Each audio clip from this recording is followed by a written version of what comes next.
Pourquoi cette loi? D'un événement, d'une anecdote très précise dont je me souviens, pourtant c'était en 1987, puisque la loi est de 88, du début janvier 88, du 5. Début 87, un de mes amis journalistes me dit j'aimerais quand même te montrer quelque chose qui va t'étonner, mais je ne te dis rien. Suis-moi, fais-moi confiance, je t'emmène dans un endroit secret à Paris. Bon, je fais confiance et j'arrive sans voir quoi que ce soit dans une cour. Je sens qu'il y a une cour autour de moi, j'entends des grilles qui s'ouvrent, des verrous se déverrouiller. Je monte un escalier, on enlève mon bandeau et j'arrive dans une pièce assez grande avec un gardien à l'entrée de la pièce qui nous demande un mot de passe. Et là, en regardant tout autour de cette grande pièce, je vois que d'abord c'est le siège d'un conseil d'administration de société. Et des tables tout autour. Et à chacune de ces tables, quelqu'un qui a un plan, qui a une formule, qui a une maquette, qui a sur un écran un logiciel. Et derrière, il y a 3 ou 4 personnes alignées et il y a un marché.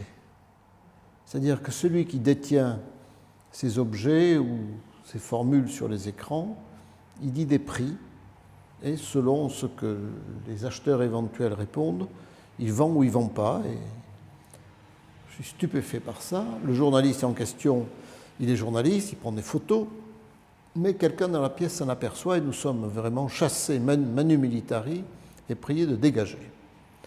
Et en sortant, je vois où nous sommes. Et là, il me dit, tu viens d'assister à une vente d'inventions, à une vente de produits, de marques, etc., de propriété intellectuelle. Tu viens de voir de la propriété intellectuelle vendue, sans droit. Et tu as remarqué qu'il y avait beaucoup de logiciels. Eh bien, ce sont des gens qui sont entrés sans droit dans des systèmes électroniques, qui les ont extraits et qui aujourd'hui les revendent. Et en sortant de là, je lui dis, mais tout ça est autorisé? Non. Et quelle est la punition? Il n'y en a pas, il n'y a pas de loi. Et on a planché avec 2-3 collaborateurs d'un très très bon niveau sur justement les entrées sans droit dans les systèmes, les ventes de systèmes sans aucun droit, etc., etc. Alors je fais court et ça a donné la loi du 5 janvier 88 qui était signée à l'époque du président de la République, c'est-à-dire François Mitterrand, et du garde des Sceaux, c'était la cohabitation, qui était Albin Chalandon. Cette loi était appliquée, elle était votée à l'unanimité d'abord par le Sénat et par l'Assemblée nationale. Ensuite, il y a eu des décrets d'application pris très vite et donc appliqués. Et un jour, l'État a considéré que cette proposition de loi, ce n'était pas un projet, ça venait d'un député, donnait d'assez bons résultats pour être intégrée dans le code pénal. Voilà, l'origine de la lutte contre la fraude informatique, c'est ça. D'abord, une loi, vous la bâtissez, mais au fur et à mesure, vous prenez des rendez-vous avec, par exemple, les services informatiques bancaires des banques. Les grandes banques ont horreur commercialement de reconnaître qu'ils ont été piratés, parce que ça enlève toute la confiance des clients. Et puis, il y avait un phénomène étonnant dans l'éducation nationale et l'enseignement supérieur, c'est-à-dire que, mais on le faisait quand on était étudiant, le cours du prof, qu'est-ce qu'on faisait? On le photocopiait, ce qui était une duplication, je dirais, d'un bien intellectuel, et sans droit. Bon. Donc je vais voir la ministre de l'enseignement supérieur de l'époque, qui s'appelait Madame Alliot-Marie, et je lui dis tous les cours de l'enseignement supérieur sont aujourd'hui copiés, diffusés, et l'enseignement supérieur, il y a un manque à gagner formidable.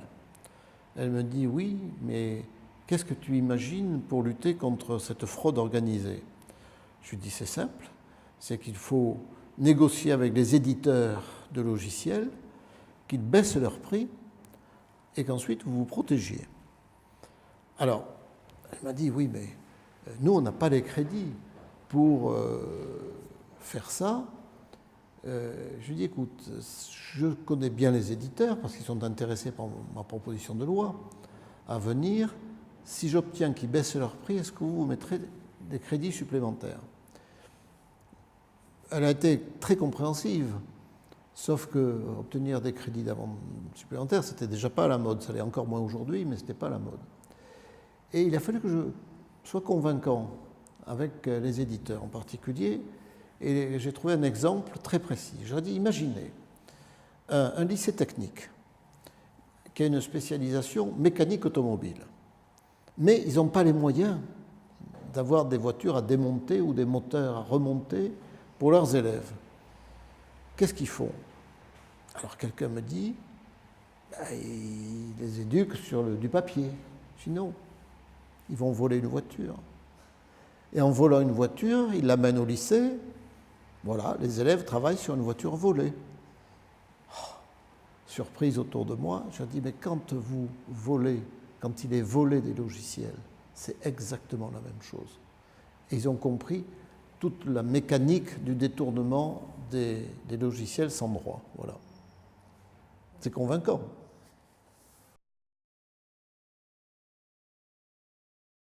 Les petits fraudeurs, les hackers, ce qu'on appelle aujourd'hui les hackers.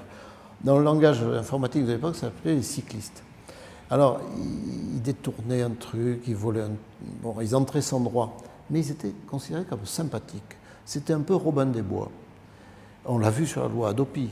Ça veut dire que c'est sympathique, un type qui enregistre un morceau de musique pour le rediffuser, c'est plutôt bien.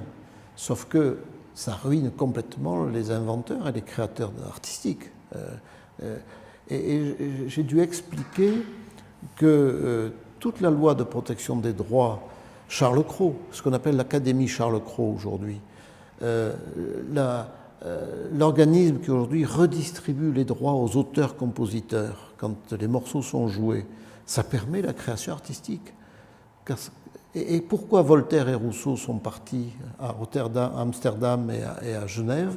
Certes, parce que ce qu'ils écrivaient n'était pas bien pensant, mais parce qu'ils étaient protégés. Et les grands auteurs, les créateurs artistiques, ils vont vers les endroits dans le monde où ils sont sûrs d'être protégés et pas copiés et pillés.